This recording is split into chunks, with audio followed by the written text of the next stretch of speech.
गुरुवार व्रत कथा। कथा के अनुसार प्राचीन काल की बात है।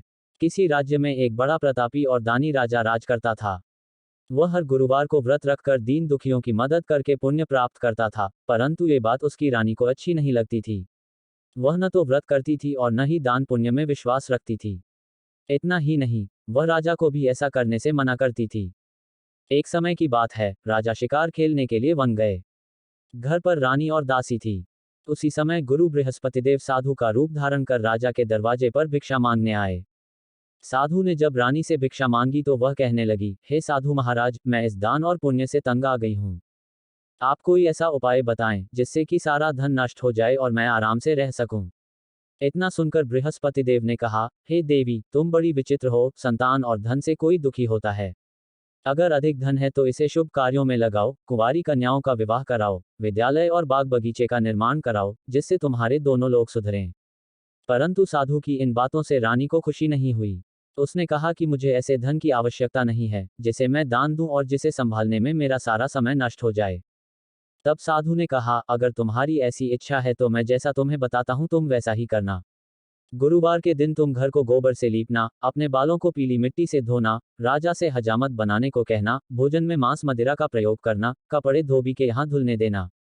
इस प्रकार 7 बृहस्पतिवार करने से तुम्हारा समस्त धन नष्ट हो जाएगा। इतना कहकर साधु के रूप में बृहस्पतिदेव अंतर्ध्यान हो गए। साधु के अनुसार कही बातों को पूरा करते हुए रानी को केवल 3 बृहस्पतिवार ही बीते थे कि उसकी समस्त धन संपत्ति नष्ट हो गई। भोजन के लिए राजा का परिवार तरसने लगा। तब एक दिन राजा ने रानी से बोला कि हे रानी, तुम यहीं रहो, मैं दूसरे देश को जाता हूँ, क्योंकि यहाँ पर सभी लोग मुझे जानते हैं। इसलिए मैं कोई छोटा कार्य नहीं कर सकता। ऐसा कहकर राजा दूसरे देश चला गया। वहां वह जंगल से लकड़ी काट कर लाता और शहर में बेचता।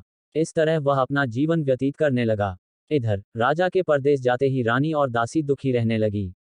एक बार जब रानी और दासी को 7 दिन तक बिना भोजन के रहना पड़ा, तो रानी ने अपनी दासी से कहा, हे दासी, पास ही के नगर में मेरी बहन रहती है।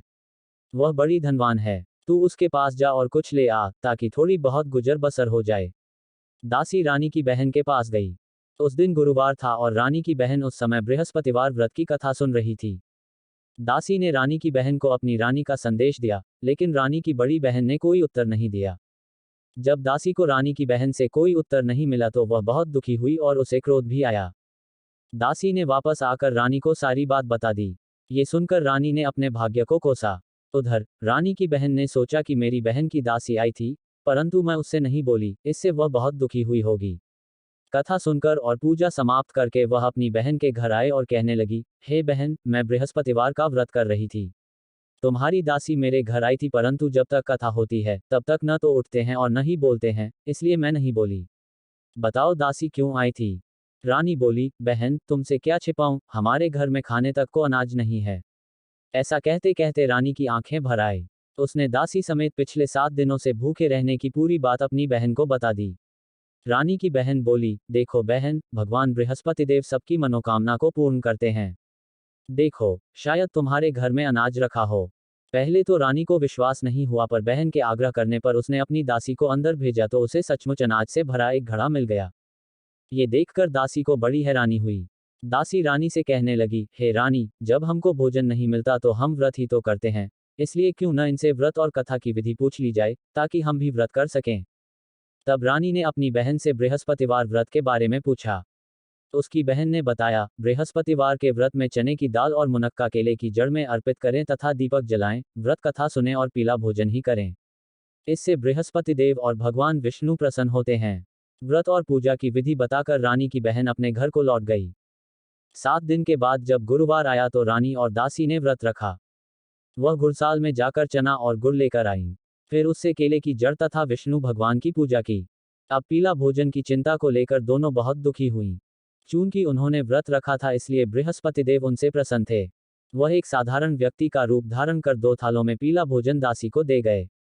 भोजन पाकर दासी प्रसन्न हुई और फिर रानी के साथ मिलकर भोजन ग्रहण किया। उसके बाद वह सभी गुरुवार को व्रत और पूजा करने लगी। बृहस्पति देव की कृपा से उनके पास फिर से धन संपत्ति आ गई, परंतु रानी फिर से पहले की तरह आलस्य करने लगी। तब दासी बोली, देखो रानी, तुम पहले भी इस प्रकार आलस्य करती थी, तुम्हें धन रखने में कष्ट होता था। इस कारण सभी धन नष्ट हो गया और अब जब देव बृहस्पति की कृपा से धन मिला है तो तुम्हें फिर से आलस्य होने लगा है।